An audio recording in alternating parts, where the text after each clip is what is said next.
May I come in, sir? हाँ जी। Good afternoon, sir. Good afternoon. Good afternoon, sir. Good afternoon. Thank you, sir. आप comfortable हैं? Yes, sir. ठीक, अपने बारे में बताइए। सर मैंने MIT मुजफ्फरपुर से बीटेक किया हुआ है मैकेनिकल इंजीनियरिंग में, और उसके बाद से सर मैं सिविल सर्विसेज की प्रिपरेशन कर रहा हूँ और मेरा ऑप्शनल ज्योग्राफी है। अच्छा, ठीक है। अनुराग, एक बात बताइए कि ये देखा जा रहा है जैसे डॉक्टर्स नॉर्मली नहीं आते हैं सिविल सर्वेंट बनने के लिए, बीपीएससी में खासकर मैं देख रहा हूँ। एडवोकेट्स को भी मैं नहीं देखता हूँ बहुत ज़्यादा, ठीक है ना। ऐसा क्या रीज़न है कि सभी इंजीनियर सिविल सर्वेंट बनना चाहते हैं? सिर्फ सिविल इंजीनियर्स लोगों को ऐसा लगता है कि सिविल सर्विस में डाइवर्सिटी है, डॉक्टर्स को ऐसा क्यों नहीं लगता है कि सिविल सर्विस में डाइवर्सिटी है? एडवोकेट्स को क्यों नहीं लगता है कि सिविल सर्विस में डाइवर्सिटी है? सर इंजीनियर्स तो जो भी डिफरेंट सेक्टर्स है उसमें अपना जो कैपेबिलिटी है उसको एक्सप्लोर करना चाहते हैं, और इसलिए वो एज ए सिविल सर्विसेज भी एक जो जॉब है। मान लीजिए एक सिविल इंजीनियर है, वो अपना कैपेबिलिटी को एक्सप्लोर करने के लिए बिल्डिंग बनाएगा या फाइल को धक्का मारेगा? कैसे उसको पता चलेगा वो अच्छा इंजीनियर है?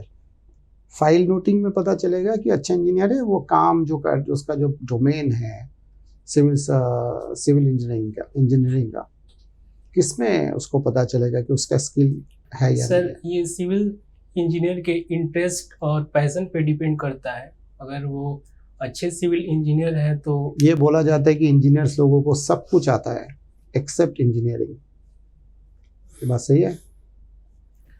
सर कुछ हद तक ये बातें भी सही हैं, क्योंकि हमारे यहाँ जो इंजीनियरिंग कॉलेजेज हैं उनमें कुछ प्रॉब्लम्स हैं, जैसे वहाँ पे सर प्रैक्टिकल की कमी है, प्रैक्टिकल लेवल मतलब पे कमी है। इंजीनियर्स लोगों के ऊपर भरोसा नहीं किया जा सकता है ना। बिल्डिंग बनाएंगे, कुछ भी हो सकता नहीं, आप यही तो कह रहे हैं। सर हमें उसमें रिफॉर्म की ज़रूरत है, उसमें एक जो इंफ्रास्ट्रक्चर जो डेफिसिट है उस पे। अच्छा, अगर आप मैकेनिकल इंजीनियरिंग फील्ड में ही रहते तो क्या क्या काम करते वहाँ पे? क्या रहता आपका काम? सर सिविल सर्विसेज में। नहीं, आपके जो डोमेन है मैकेनिकल इंजीनियरिंग में मैं बोल रहा हूँ, as a mechanical engineering. Sir मैंने बीटेक के 4th ईयर में ही डिसाइड कर लिया था कि मुझे सिविल सर्विस नहीं, सिविल सर्विस का बात नहीं कर रहा हूँ मैं कह रहा हूँ अगर मैकेनिकल इंजीनियरिंग बन के रह जाते हैं आप, सिविल सर्विस में नहीं आते तो क्या क्या काम करते हैं आप? सर मुझे जो ऑटोमोबाइल्स होते हैं उनमें इंटरेस्ट था और मैं उसमें जाना चाहता। जो भी व्हीकल्स होते हैं, व्हीकल सेक्टर हो गए, उनमें मैं जाना चाहता। फिर ऑल ऑफ अ सडन आपको लगा कि नहीं, इंजीनियर बनते बनते सिविल सर्विस में बनना है? सर मैं जब ग्रेजुएशन में था तो उस समय सिविल सर्विसेज के प्रति मुझे काफ़ी इंटरेस्ट जगा, और ये एक प्लेटफॉर्म प्रोवाइड करता है जिससे हम जो वीकर सेक्शन ऑफ सोसाइटी है उनसे हम कनेक्ट कर सकते हैं।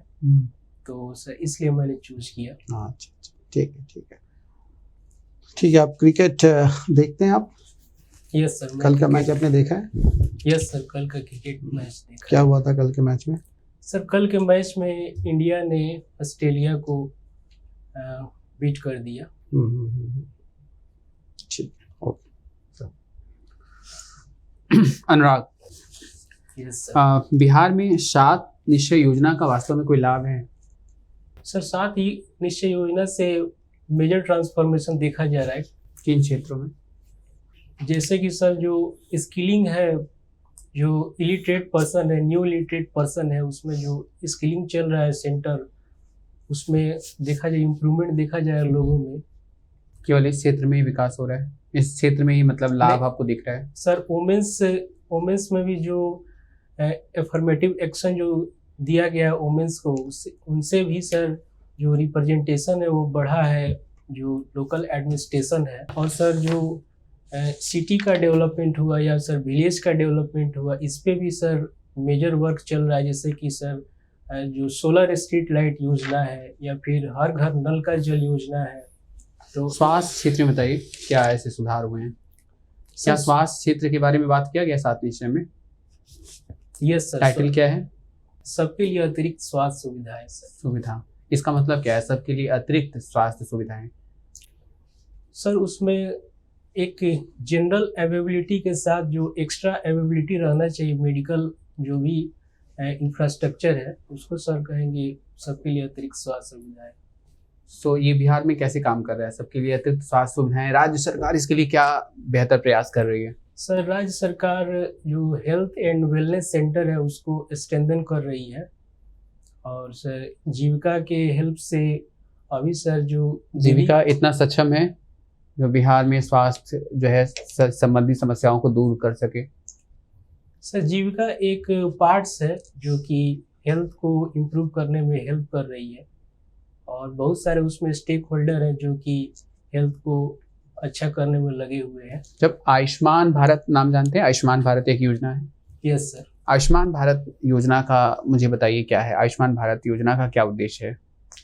सर आयुष्मान भारत योजना में जो भी बीपीएल फैमिली है उनको सेकेंडरी और टर्सरी केयर के लिए इंश्योरेंस प्रोवाइड किया जा रहा है। प्राइमरी केयर क्या होता है? Primary care sir primary care में हो गया जो हम लोग का प्राइमरी हेल्थ सेंटर होता है, तो वहाँ पे जो day to day outpatients जो डिपार्टमेंट इसके लिए इंश्योरेंस नहीं है? नहीं सर, उसके ये बीमित नहीं है? नहीं सर। सेकेंडरी और टर्शियरी, सेकेंडरी Yes. टर्शियरी में क्या आएगा? क्या डिजीजेज आएंगे? सर सेकेंडरी में ये सब आ जाएंगे जो कॉम्प्लेक्स सर्जरी हो गए या सेकेंडरी में आएगा ये? कॉम्प्लेक्स सर्जरी किस में आएगा? सेकेंडरी में आएगा, टर्शियरी में? सॉरी सर इसके बारे में मैं जानकारी नहीं। जीएसटी के बारे में जानते होंगे? यस पेट्रोल जीएसटी के अंतर्गत है या जीएसटी के बाहर है? Petroleum product sir petroleum product GST के बाहर है। क्यों ऐसा किया गया? जीएसटी के बाहर क्यों किया गया?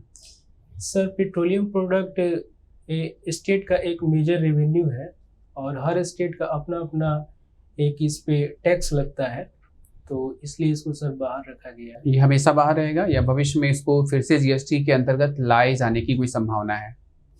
सर इस पे ये प्रावधान मतलब अल्पकालिक प्रावधान है कि या दीर्घकाल के लिए कर दिया गया कि ये ऑलवेज जीएसटी के बाहर ही रहेगा? सर अगर जीएसटी के अंदर आ जाता है तो जो हमारा एक गोल है तो टैक्स रिफॉर्म का वो इम्प्रूव होगा, बट इस पे सर हमें कंसेंसस की ज़रूरत है। जो भी स्टेट्स हैं और जो यूनियन गवर्नमेंट है, तो दोनों को सर आपस में इस पे कोऑपरेशन जरूरी है। मतलब ये हमेशा ही जीएसटी के बाहर ही रहेगा? आप क्या कहना चाह रहे हैं? सर अगर इस पे फ्यूचर में सर अगर कंसेंसस डेवलप होता है तो इसको सर अंदर लाया जा सकता है, और अंदर आएगा तो सर एक टैक्स रिफॉर्म होगा सर। बिहार में चाय का उत्पादन सबसे ज़्यादा किस क्षेत्र में होता है? सर चाय का उत्पादन सबसे ज़्यादा किशनगंज में होता है। किशनगंज में होता है, वेरी गुड।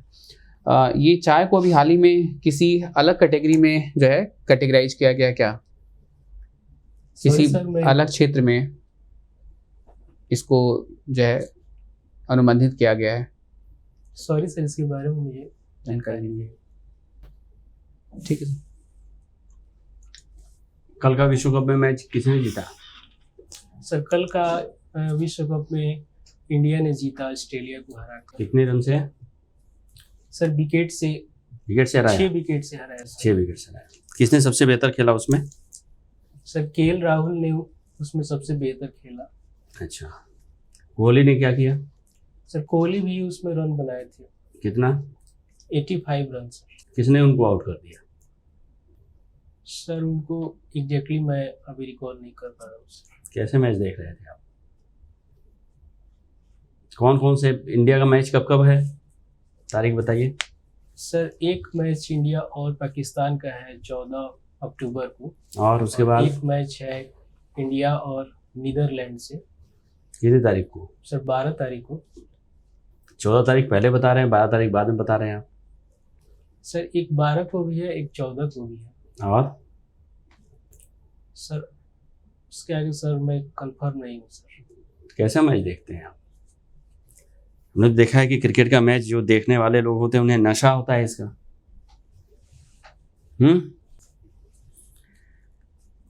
क्रिकेट डिप्लोमेसी क्या काम कर सकती है? Sir cricket as a soft power जो दो देशों के बीच के रिलेशन को इम्प्रूव कर सकती है।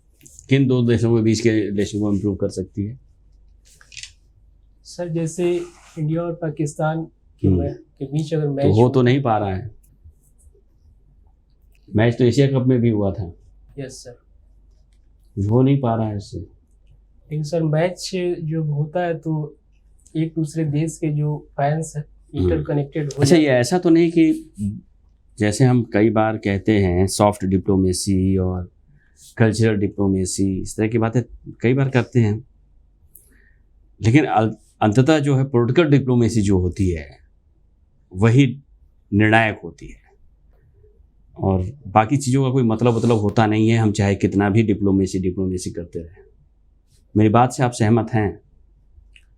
सर इंटरनेशनल रिलेशन में अक्सर ये देखा जाता है कि कोई भी देश से अपना जो इंटरेस्ट होता है उसको आगे रखता है सर। ये सब मत बताइए, मैं सिर्फ ये जानना चाहता हूँ कि जो कल्चरल डिप्लोमेसी में ही आएगा ना क्रिकेट से। Yes sir. इसे स्पोर्ट्स डिप्लोमेसी कह दीजिए, चाहे जितना भी उदाहरण दे दीजिए, ये डिप्लोमेसी वो डिप्लोमेसी इकोनॉमिक डिप्लोमेसी कितना भी कर दीजिए, अंततः रिश्ते जो हैं वह राजनीति ही तय करती है। तो हम क्यों इतना लंबा चौड़ा परिप्रेक्ष्य लेते हैं? सीधे सीधे राजनीति पे क्यों नहीं बात करते कि राजनीति दोनों देशों के बीच के संबंधों में सुधर जाएगी तो सब सुधर जाएगा? ऐसा क्यों नहीं करते? हमें इन सब चीज़ों की क्या ज़रूरत है बताइए, पाकिस्तान के साथ भी संबंध सुधारने के लिए। सर मुझे लगता है कि जो दो देशों के बीच का रिलेशन होता है वो डिफरेंट उसमें पैरामीटर होते हैं जो डिसाइड करते हैं, और उसमें सर एक जो पीपल टू पीपल कनेक्ट होता है एक इम्पोर्टेंट फैक्टर होता है। तो ये भी सर एक कंपोनेंट हो सकता है। 75 साल में कितना कनेक्शन चाहिए आपको पाकिस्तान के नागरिकों के साथ? कुछ काम ही नहीं हो पा रहा है। बार बार हम जहाज के पक्षी की तरह जहाज पे आगे बैठ जा रहे हैं, है कि नहीं ऐसा? सर उसमें जो एक बायलैटरल टॉक का सर जो मैकेनिज्म होता है सर, तो पॉलिटिकल होता है। सर अभी तो हाल फिलहाल में तो जैसे इंडिया पाकिस्तान में ही सर बहुत सारे जो बायलैटरल कोऑपरेशन है वो तो सर अभी कंटिन्यू है। इससे सर जो इंडस रिवर का जो सर कोऑपरेशन है वो तो अभी चल रहा है इंडिया और पाकिस्तान के बीच में। तो उस तरह के तो कई चल रहे हैं, व्यापार वाणिज्य भी चल रहा है, लेकिन सामान्य रिश्ते सही नहीं हैं। हम क्रिकेट भी खेल ले रहे हैं, हॉकी भी खेल ले रहे हैं, लेकिन सामान्य रिश्ते सही नहीं हैं। जेवलिन थ्रो में हम साथ साथ खेल रहे हैं, लेकिन सामान्य रिश्ते सही नहीं हैं। इसका क्या मतलब समझे? सर इसका मतलब कि सर ऐसे देखा जाए तो कुछ इशू है जैसे कि सर क्रॉस बॉर्डर टेररिज्म का, तो उसको सर मतलब कि एक प्रायोरिटी दिया जाना चाहिए, क्योंकि एक क्रॉस बॉर्डर टेररिज्म को प्रायोरिटी देना चाहिए। क्या बोल रहे हैं आप? सर मैं रिलेशन दोनों देशों के बीच सुधारने को तो आप तो कह रहे हैं कि क्रॉस बॉर्डर टेररिज्म को प्रायोरिटी देना चाहिए, तो आतंकवाद को बढ़ावा देना चाहिए क्या दोनों देशों के बीच? नो सर, मतलब उस पे एक्शन को लेकर सर प्रायोरिटी देना चाहिए दोनों अच्छा, देशों तो ये बोलिए ना कि उसको Yes, उस पर एक्शन को लेकर करना चाहिए। ज्योग्राफी की नजर में बिहार को अलग अलग क्षेत्रों में बांटिए। सर बिहार को 3 पार्ट्स में डिवाइड किया जा सकता है, तराई रीजन, प्लेन्स रीजन और plateau region. Thank you. Anurag कैसे गया? सर इम्प्रूवमेंट करना पड़ेगा। कोई बात नहीं, आप अच्छे कैंडिडेट है, बहुत आराम से बात कर लेते हैं, आपका बॉडी लैंग्वेज पॉजिटिव है, बहुत अच्छा आप कम्युनिकेट भी करते हैं। ऐसा कोई इशू नहीं है कि मेजर आपको कुछ करना पड़ेगा, ठीक है। ओवरऑल परफॉर्मेंस अच्छा है आपका। और कब है आपका इंटरव्यू? सर 16 को। 16 तारीख है।